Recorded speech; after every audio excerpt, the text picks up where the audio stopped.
Okay, so we're in the seventh chapter, Yahuar Huaca, the one who cried blood. Now, why the one who cried blood? Well, we know that already. He was the son of Inca Roca, and he was taken hostage, and obviously he suffered a lot to the point that he probably had redness of his eyes because he was crying all the time. But it's doubtful that he cried blood, but maybe he also had a disease of the eyes, maybe chronic conjunctivitis, God knows. But the shamans think that it's a bad omen. And as a matter of they tell Tokai Capac, who had him a hostage, not to kill him, just to put him to pasture llamas, and because something could happen. And in effect, Yahuar Huaca eventually is recovered by his father after making exchanges of wives and marriages. And he is raised as a prince, but let's face it, we don't know the age at which he was recovered, but he lost.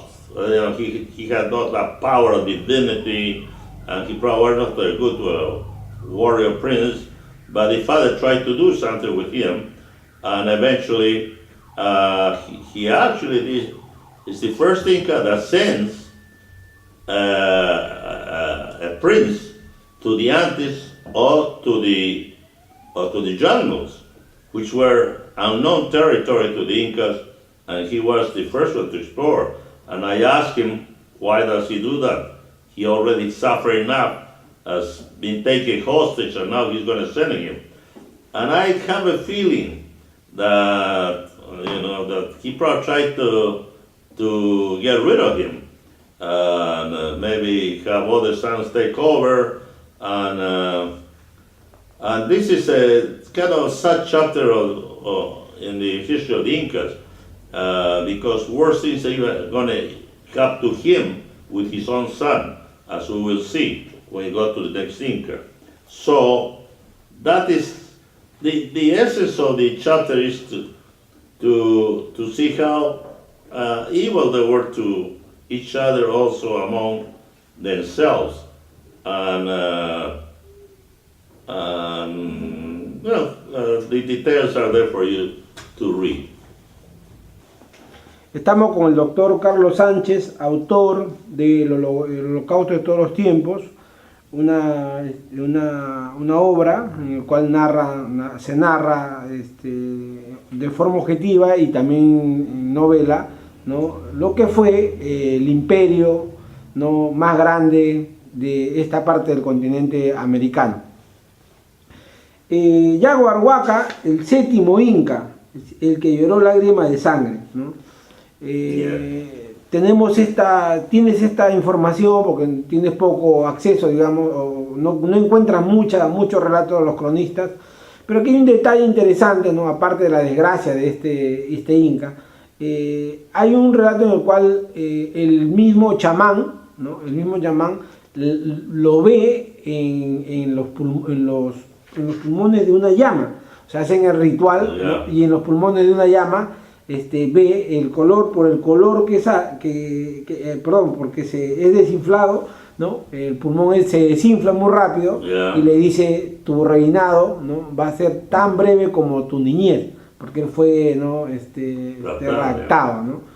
Entonces ese detalle, ¿no?, lógicamente enriquece, digamos, ¿no?, un poco más también ese conocimiento oculto, ¿no?, ese de la ciencia oculta que se maneja aquí en esta parte del continente. Explícanos, por favor, eso. Professor Cifuentes, is making some questions about this Inca. No, he's aware that he's has the red eyes. He's been taken hostage. He is intrigued by the fact that actually some of the shamans had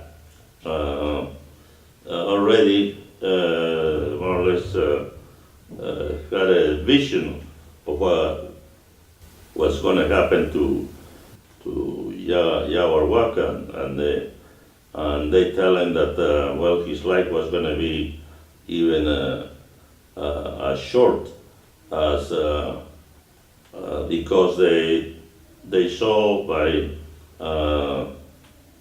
killing a llama, taking the lungs and inflating the lungs and seeing how deflated soon, and said your life is going to be as short as the deflation of the lung. So again, we see that the shamans have a very much a place in the formation of the empire and the divinations of what would be happen or what's happened. And I think it's not necessarily that they are divinated. They were aware of what was happening, and it was easy for them to predict, or maybe for anyone, except that the shamans did it in such a more spectacular form, wearing special robes and chanting and so on. So the essence of this chapter is, again, to understand perhaps the cruelty among each other and how this, especially this Inca, has a bad karma.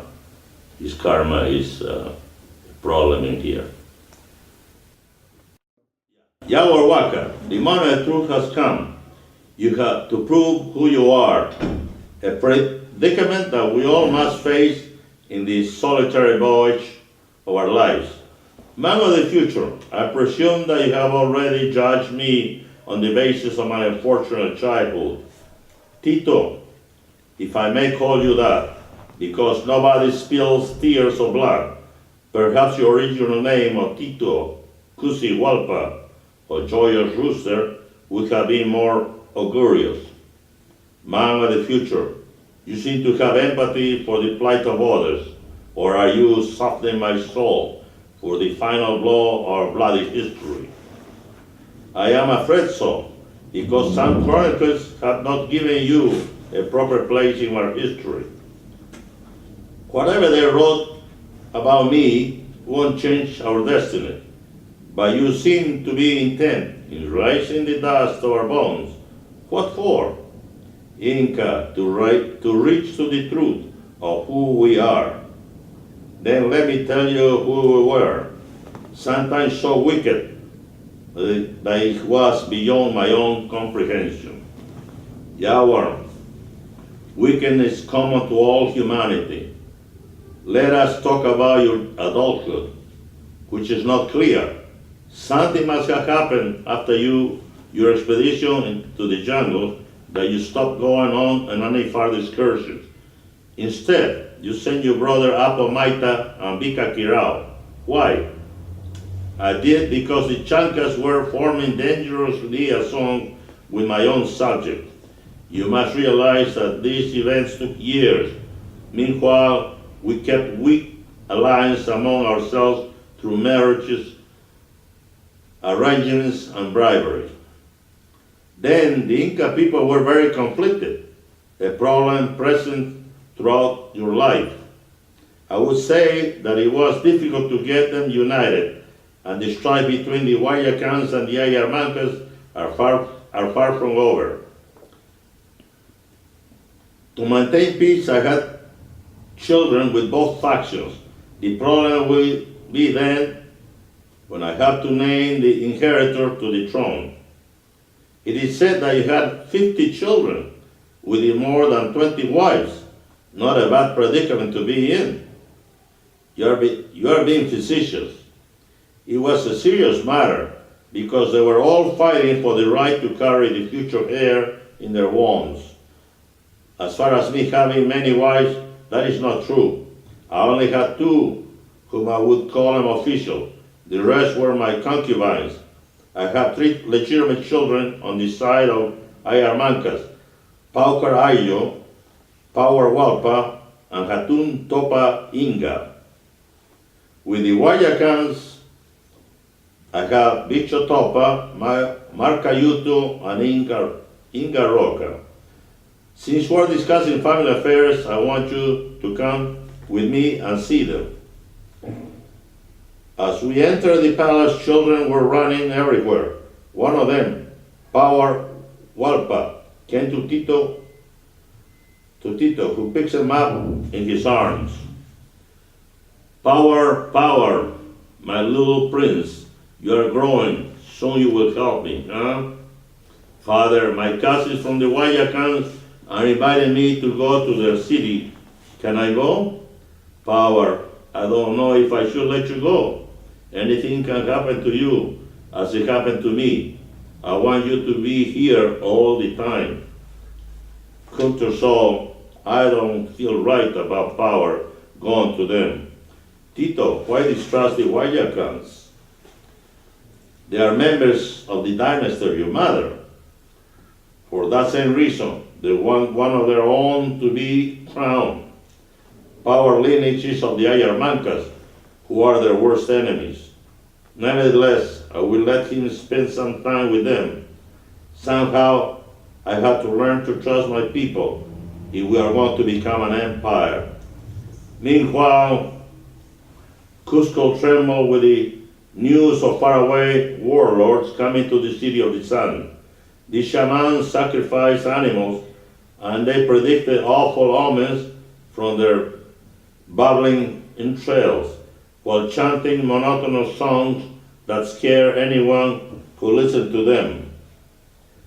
Sorcerers, what do you have to tell me? Are the Chancas coming?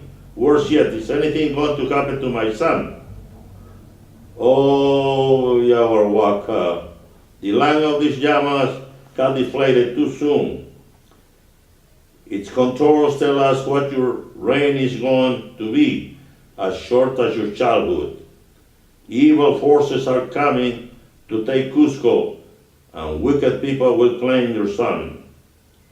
Goddamn wizards! What I want to know is when are the Chancas coming and who will claim my son? Kuntursoul, these shamans, all they do is keep to themselves what we don't know, so that we continue coming back to hear them. Let's go out of this haunted place. I need chicha and coca to forget my fears. Weeks later, the unimaginable happened. Kuntursoul, my faith is my worst enemy. They have killed my son. I cannot even cry. I have no more tears left in me. Our people have no idea how cruel we are to ourselves. Pau Carallo, we have to avenge the death of your brother. We will destroy the Guayacans. I don't want a single tree left standing or an animal left alive. Let this be the end of our pacifism. Tito, aren't you reacting harshly? So far you have taken your karma calmly. The Chancas will be coming, and the Incas will need all the clan leaders as your allies. Man of the future, from now on I will form alliances under the banner of our lances. You will be horrified with the blood that is going to run in this forming empire. With that awful omen, Yahuar Huaca left to revenge the death of his son. His priests followed after him, worried about his state of mind. He was no longer a reasonable leader. Nobody could stop him. As the city of the Guayacans was consumed by flames, Yahuar Huaca was seen uprooting an old tree and taking revenge on every vestige of life. His karma would not leave him alone, and the shamans were predicting worse things to come. The news reached to the Quechuas and the Chancas, who realized that the Incas were not as powerful, especially when they could lynch the prince and the future lord. I didn't want to ask Yahuar Huaca to give us his final words. He was distraught with grief, and his words would be the most desperate message to his tormented soul, Sometime after, I returned, hoping that Tito had overcome his bad luck.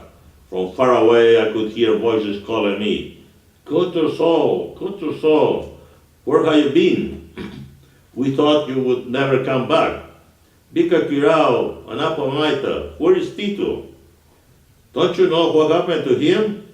Everything that the shamans predicted was true. He's dead. He was so young. How did he die? While Apomaita and I were in the south, the Quechuas were invited to a big celebration. In the midst of the fiesta, one of them struck Tito with a heavy golden vase. Oh no, don't tell me it was a fatal blow. No, before he could find refuge inside the temple, he was killed, along with most of his sons. He died without crowning his successor. We need a leader, and they are deciding who is going to be the next Sapa Inca. In the unfinished palace of Yahuar Huaca, the nobles of Cusco were meeting to discuss who would be the next sovereign.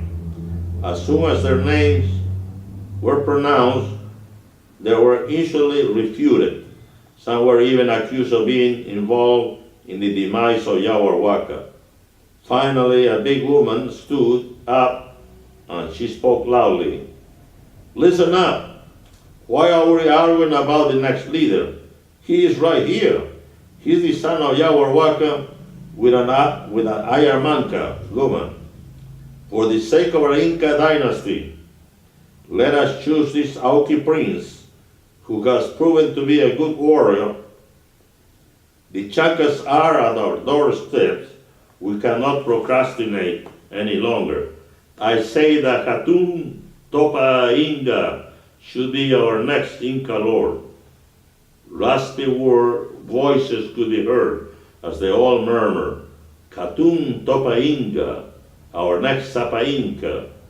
With that name in their lips, the nobles started to leave the place, no longer caring who would lead them into a bleak future. So, man of the future, you have arrived at the crucial moment of our history. With Hatun Topa Inga, the destiny of the empire will be different. He won't have the unfortunate karma that his father had. Thus, I have traveled one more chapter of my past in a cloud of questions for which there are no answers.